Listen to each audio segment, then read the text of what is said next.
Student आज हम PYQ कर रहे हैं एसएस के। देखिए भाई, पहला क्वेश्चन है why did nationalist in late 19th century. देखो, इसमें नेशनलिस्ट कौन होते हैं? राष्ट्रवादी, जो कि देश का भला करते हैं, तो जो अपने देश से बहुत ही प्यार करते हैं। तो जो 19वीं शताब्दी के लेट का मतलब 19वीं शताब्दी के अंत में India focus on recording and preserve.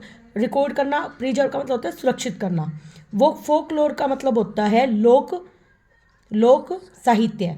लोक साहित्य का मतलब होता है जो लोगों में प्रचलित साहित्य है, तो उसको सुरक्षित रखने के लिए, जैसे अपने पुराने रीति रिवाज होते हैं, अपनी परंपराएं होती हैं, तो उसको सुरक्षित रखने के लिए कब की, वाई डिड, क्यों किया? To create new form of artistic expression that reflect modern India. देखो भाई, मॉडर्न इंडिया की वजह से जो उनके ऊपर प्रभाव पड़ रहा था, तो न्यू फॉर्म को क्रिएट करने के लिए, रिस्टोर करने के लिए, प्राइड का मतलब गर्व इन ट्रेडिशनल कल्चर। ये बात सच है। देखो, हम रीति रिवाज के कल्चर में, ताकि हमें अपने पुराने कल्चर पर गर्व होता है, तो उसको रिस्टोर करके कि लोग अपने पुराने कल्चर की तरफ जाए। जैसे हम देखते हैं अपने हरियाणा में खोड़िया नृत्य, आज भी नाट्य शास्त्र वगैरह प्ले किए जाते हैं ना, ड्रामा दिखाया जाता है, तो ये सब प्रिजर्व करने के लिए ये अपने पुरानी संस्कृति को। अगला है टू यूज फोक लोर, लोक साहित्य को टूल के रूप में यूज करने के लिए, ताकि वो इकोनॉमिक डेवलपमेंट कर सके। इसके लिए भी नहीं किया इन्होंने। To promote a uniform culture that could be adopted across all Indian religion.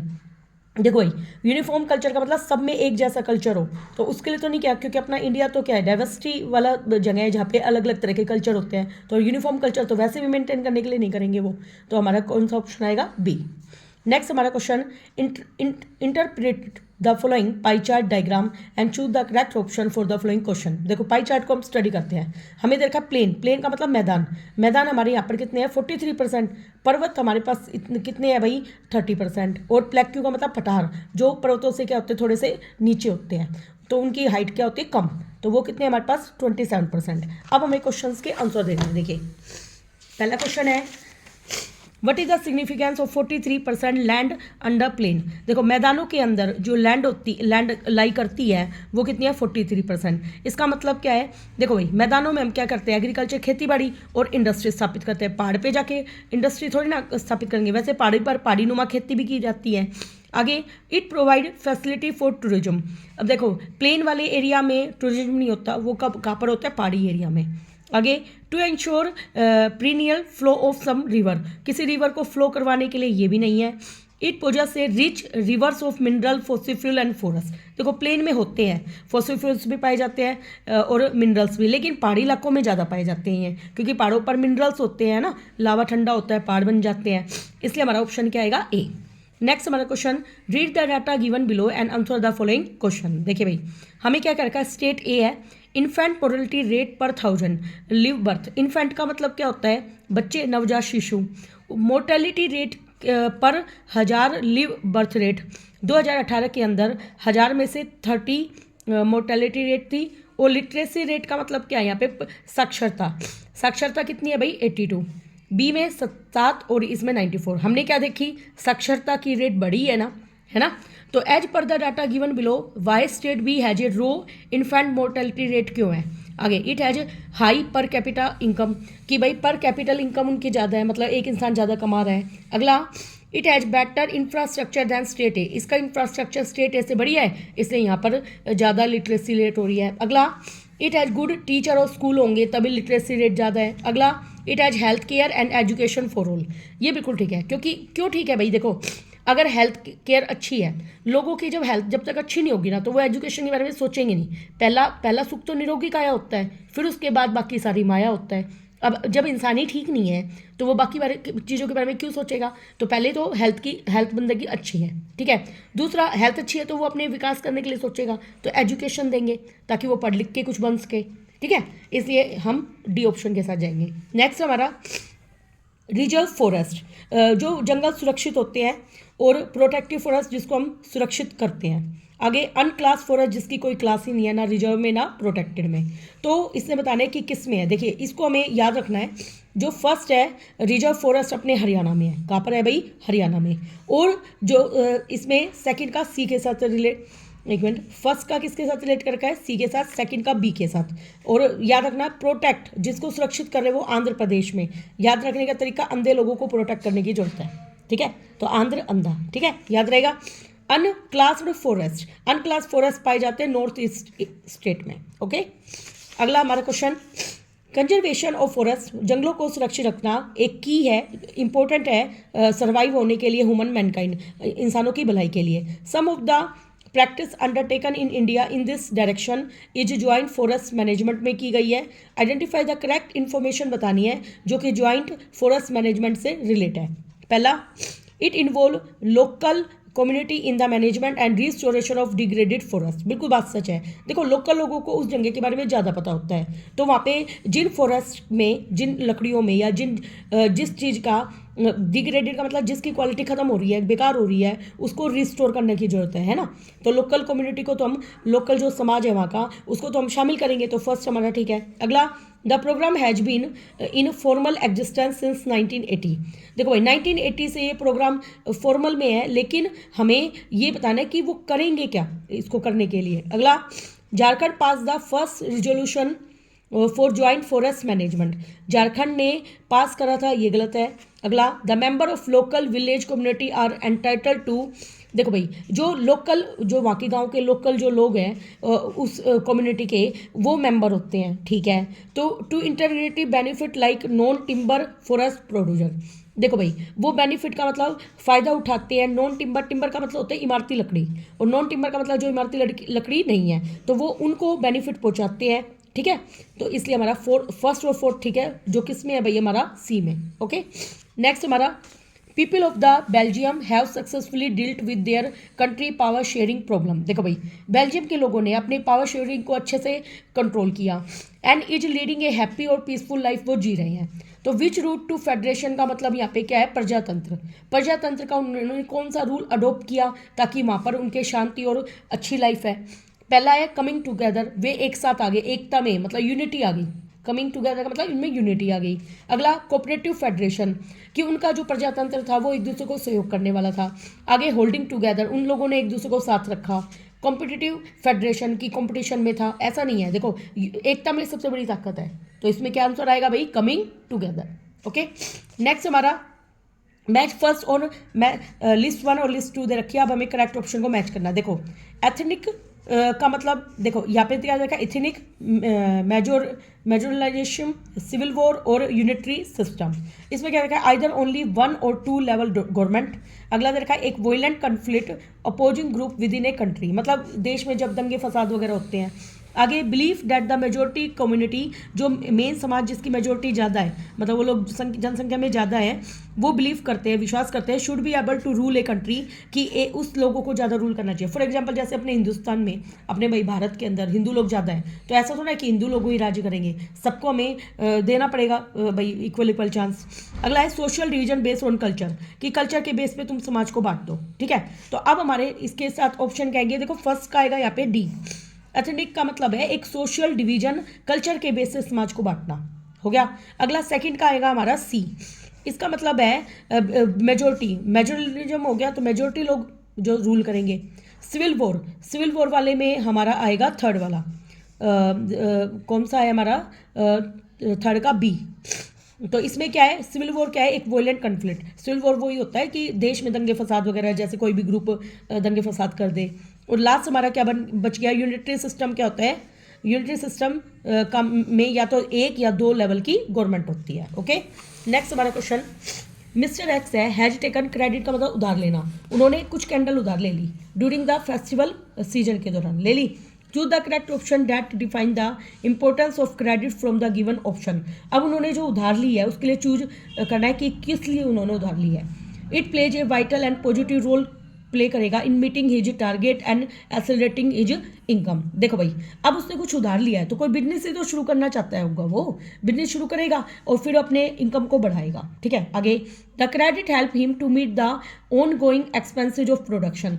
अब देखो, मतलब वो खेती बाड़ी का काम करना चाहता है, मान लो टू मेक कैंडल, कैंडल बनाना चाहता है, तो कैंडल अगर वो बनाएगा तो उसके ऊपर वो to credit help him to meet the ongoing expense. अब देखो, कैंडल खरीदने के लिए सामान भी चाहिएगा, तो एक्सपेंसेज का मतलब क्या होता है, खर्चे, है ना। तो उस खर्चे के साथ वो निपट पाएगा अगर उधार ले पाएगा, पैसे नहीं होंगे तो कैसे वो सामान लेके आएगा बनाने के लिए। अगला, the credit help him complete the production on time, उस उधार से वो टाइम पे अपनी प्रोडक्शन को पूरा कर पाएगा, ये भी ठीक है।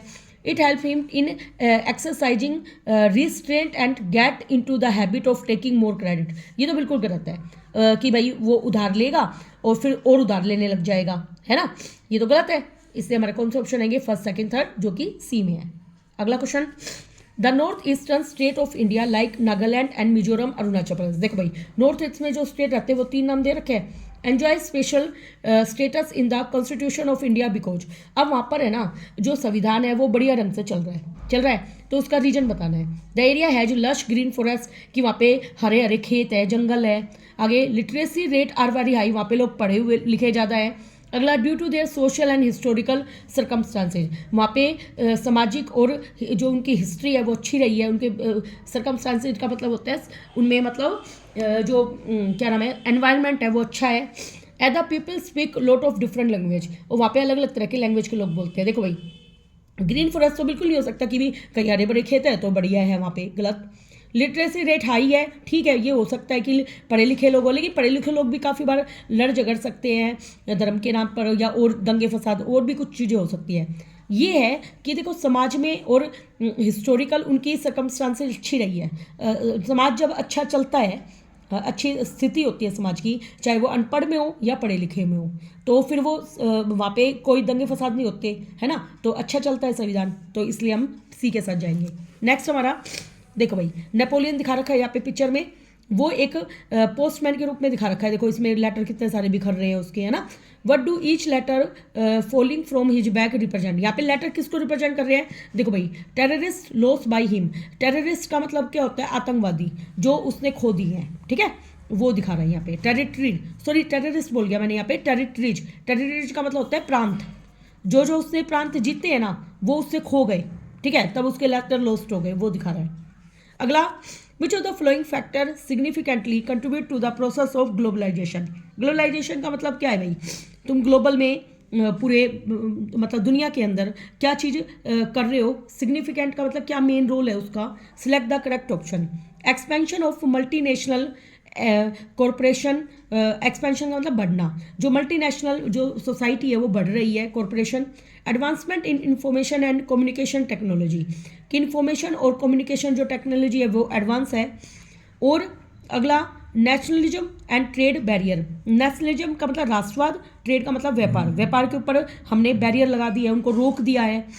तो cross border movement of people for job and education, cross border का मतलब यहाँ पे क्या हो गया भाई, तुम अपने देश की बॉर्डर को छोड़ के दूसरे देश जा सकते हो जॉब के लिए और एजुकेशन के लिए। अब हमें बताने इसमें कौन से करेक्ट है, तो इसमें देखो ग्लोबलाइजेशन का मतलब पूरे संसार में अपनी चीज़ों को फैलाना एक तरीके से, है ना, पूरे संसार में अपनी चीज़ों को या किसी भी बात को कैसे फैला सकते हो, देखो भाई एक्सपेंशन, अपनी जो कॉर्पोरेशन है उसको मल्टीनेशनल बना लो, अलग अलग देशों में फैलाओ, ये बात सच है। फैलाएंगे तो अपने, मान लो हमारा कोई बिजनेस है उसको हमने अलग अलग देशों में फैला दिया तो हमने ग्लोबलाइजेशन तो कर लिया इस धरती पर। अगला, एडवांसमेंट इन इंफॉर्मेशन, देखो भाई अब हम एक बात बताइए, जब हम दूसरे लोगों के साथ लिंक होंगे तो हमें अपने इन्फॉर्मेशन को तो एडवांस करना पड़ेगा टेक्नोलॉजी में भी, क्योंकि हमें अलग अलग देशों के लोगों के साथ लिंक करना है, तो आपका टेक्नोलॉजी तो एडवांस होनी चाहिए। अगला है नेशनलिज्म एंड ट्रेड बैरियर, देखो भाई नेशनलिज्म का मतलब राष्ट्रवाद की भावना, ट्रेड का मतलब व्यापार, व्यापार पर रोक लगाना। तो इसने क्या क्या रखा है, जो ज़्यादा इफेक्ट पड़ेंगे, देखो मान लो सरकार व्यापार करने पर टैक्स लगा दे, ठीक है, ज़्यादा टैक्स लगाएगा, ज़्यादा टैक्स लगाओगे तो तुम्हारी चीज़ें महंगी हो गई, तो वहाँ पे लोगों की इनकम पे भी फर्क पड़ेगा, वो लेंगे या नहीं लेंगे, तो ये इफेक्ट डालता है। अगला है cross border movement of people for job and education, इससे कोई फर्क नहीं पड़ता, मान लो आपने एक कंपनी है आपकी इंडिया के अंदर, ठीक है, अब वहाँ पे लोग आते हैं दूसरे देशों से, मान लो जॉब करने आ रहे हैं, तो इससे आपको क्या फ़र्क पड़ रहा है, नहीं पड़ेगा ना, जैसे अपने हिंदुस्तान से भी लोग जाते हैं, इसलिए हमारा फर्स्ट सेकंड और थर्ड अप्रोप्रिएट है। नेक्स्ट हमारा, which of the following statement about federation in India constitution are correct, कौन सा करेक्ट है। इंडिया डिक्लेयर की गई है as a union of state, India को बहुत सारे यूनियन का मतलब यूनिटी है, किसका, स्टेट का, बहुत सारे राज्य हैं इंडिया के अंदर, बिल्कुल ठीक है। फेडरेशन का मतलब क्या हुआ, प्रजातंत्र, प्रजातंत्र का मतलब प्रजा का तंत्र है। अगला, power sharing between the union और स्टेट गवर्नमेंट में एक बेसिक फीचर है, यस देखो भाई स्टेट गवर्नमेंट और सेंट्रल गवर्नमेंट दोनों मिलकर काम करती है अपने इंडिया में। अगला, पावर शेयरिंग एग्रीमेंट ईजी है चेंज करना, नहीं, ईजी नहीं है ये चेंज, बहुत कॉम्प्लेक्स प्रोसेस है ये।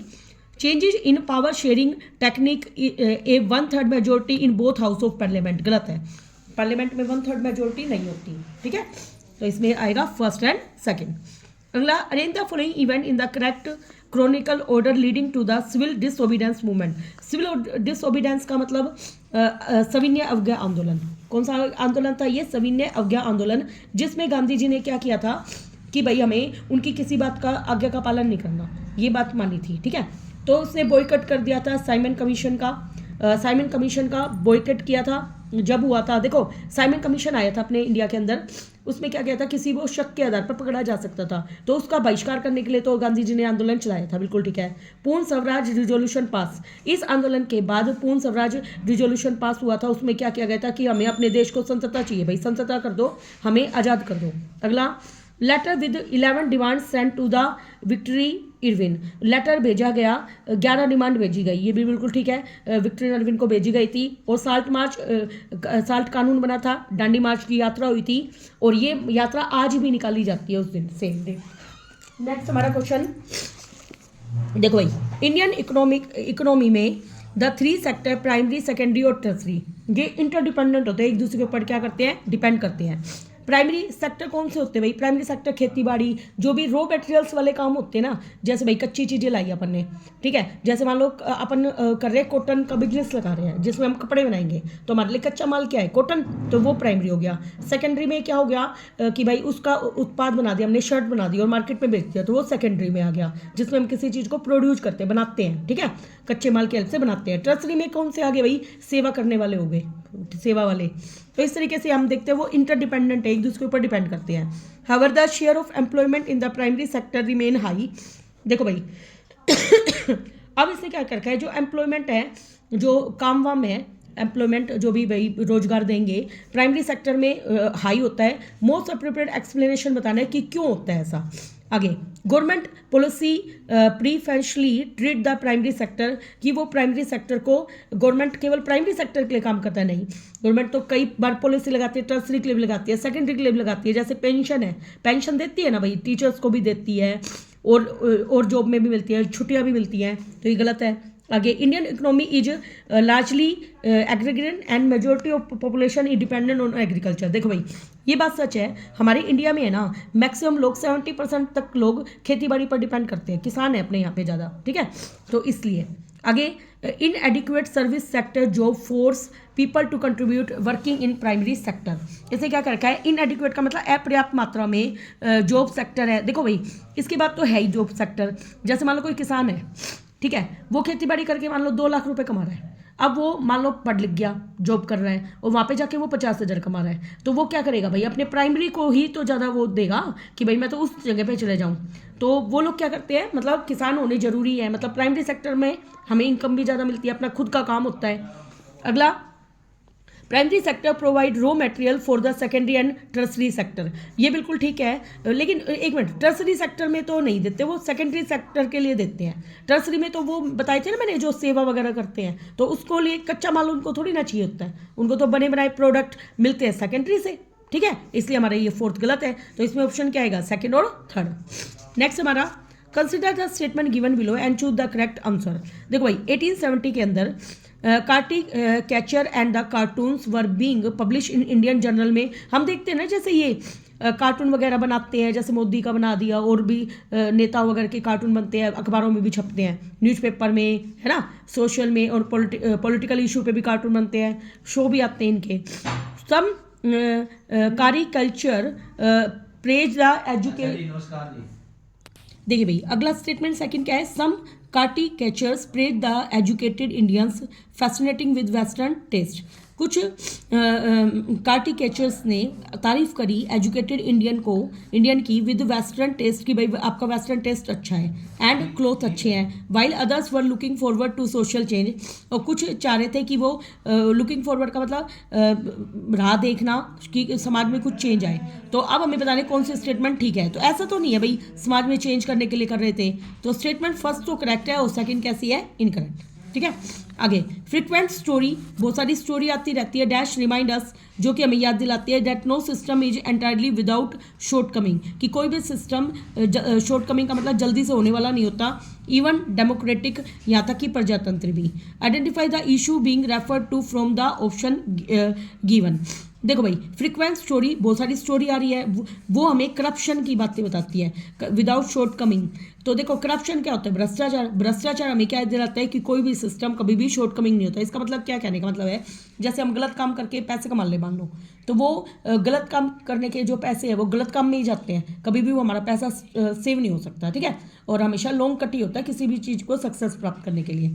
नेक्स्ट हमारा, which of the following is the main factor that led to the rise of multiple political party at the same level in India? India में मल्टीपल पॉलिटिकल पार्टी, बहुत सारी party है, जैसे जनता, Bharatiya Janata party है ना, नेशनल, एनडीए वगैरह कई पार्टियां हैं मतलब यहाँ पे। तो हमें ये बताना है वो ऐसा मेन फैक्टर क्यों है ये। फेडरेशन पॉलिटिकल सिस्टम की वजह से कि हमारे यहाँ पे प्रजातांत्रिक सिस्टम है। वैलिड इकोनॉमिक कंडीशन की, सबकी इकोनॉमिक मनी कंडीशन सबकी अलग अलग है, ऐसा तो नहीं है। लिंग्विस्ट एंड रिलीजियन डाइवर्सिटी, ये बिल्कुल ठीक है। भाषा का डिफरेंस है और धार्मिक डिफरेंस है, तो हर धर्म के लोग अपने अपने के अकॉर्डिंग खड़े हो जाते हैं। आगे लो लेवल ऑफ लिटरेसी, की अनपढ़ लोग ज़्यादा हैं, ऐसा भी नहीं है, ठीक है। तो हम सी के साथ जाएंगे। नेक्स्ट हमारा, the result of greater foreign investment and greater foreign trade. देखो भाई, बहुत ज़्यादा इन्वेस्ट करते हैं हम, और फॉरेन ट्रेड का मतलब होता है व्यापार भी ज़्यादा कर रहे हैं। Has been dash across the country, तो उससे क्या हो रहा है भाई, greater integration of production and market. ज़्यादा इन्वेस्टमेंट करेंगे, ज़्यादा फॉरेन में व्यापार करेंगे, तो हमारा क्या होगी भाई, मार्केट में प्रोडक्शन बढ़ेगी, ठीक है। नेक्स्ट हमारा, which of the following is the true meaning of the equal treatment of woman. Woman के साथ इक्वल व्यवहार करो, इसका मतलब है woman are always treated with respect and dignity, की औरतों का हमेशा सम्मान करो और उनको शान को माने रखो। It is now easier for woman to legally wage struggle for their right. देखो भाई, वेज का मतलब होता है जैसे मान लो एक स्कूल के अंदर एक मेल टीचर काम कर रहा है, एक फीमेल टीचर काम कर रहा है, तो क्या किया जाता है, फीमेल टीचर को तो कम रुपए दिए जाते हैं सैलरी, और मेल टीचर को दी जाती है ज़्यादा। तो इस तरीके से हम देखते हैं लीगली वेज स्ट्रगल, कि वो अपनी कमाई के लिए जो भी सैलरी वगैरह मिल रही है उसके लिए लीगली अपने अधिकारों के लिए लड़ सकती है, ये मतलब है इसका, ठीक है। ये नहीं है कि उसको शान के लिए बोल दिया, रिस्पेक्ट के लिए बोल दिया, ये है कि अब औरतें भी लीगली उसके विरुद्ध आवाज़ उठा सकती है। आगे, most society across the world are now woman dominated, कि मैक्सिमम सोसाइटी में औरतों के ऊपर भी ही ध्यान दिया जाता है, गलत है, ऐसा नहीं होना चाहिए, मतलब दोनों इक्वल रहने चाहिए। आगे, woman are now treated as equal in the political area, ये सही है कि अपने जैसे हरियाणा में है 50% उनकी सीटें रिजर्व है, लेकिन इसका मतलब ये नहीं है कि पॉलिटिकल एरिया में उनको भाई बराबर हिस्सा दे दिया तो वो कर लेंगे। इसका मतलब है वो अपने लिए कानूनी तौर से खड़ी हो सकती है हर चीज़ के लिए। अगला, एक communal mindset get lead to effort to secure political influence for a specific religious group। देखो भाई, क्या होता है, किसी विशेष धार्मिक ग्रुप के लिए सिक्योर करना एक पॉलिटिकल इन्फ्लुएंस होता है, एक पॉलिटिकल प्रभाव होता है। तो ये बात सच है। देखो क्या होता है, जैसे मान लो कोई भी धर्म के लोग हैं, हिंदू धर्म है तो वो हिंदुओं की सुनेंगे, मुसलमान है मुसलमानों की सुनेंगे। तो इस तरीके से हम क्या देखते हैं, वो पॉलिटिकल इशू बनाते हैं इस चीज़ को, जैसे हमारे देश में भी बना रहता है। Members of the majority community may seek to create a separate political entity as a response to such dynamics. जो मेंबर्स होते हैं ऑफ द मेजोरिटी कम्युनिटी, जो जिस समाज के लोग ज़्यादा होते हैं, वो may seek to create a separate political entity बना देते हैं इसकी वजह से। तो ऐसा नहीं है, वो और लोगों के लिए भी मतलब काम करते हैं। अब मान लो हिंदू है, उन्होंने पार्टी बना ली, तो वो यूँ थोड़ा हिंदू को ही कर सकते, वो सबका करना पड़ेगा उनको, वरना उनके खिलाफ आवाज़ें उठेंगी, ठीक है। तो ये हमारे सारे PY की हो चुके हैं। Thank you very much.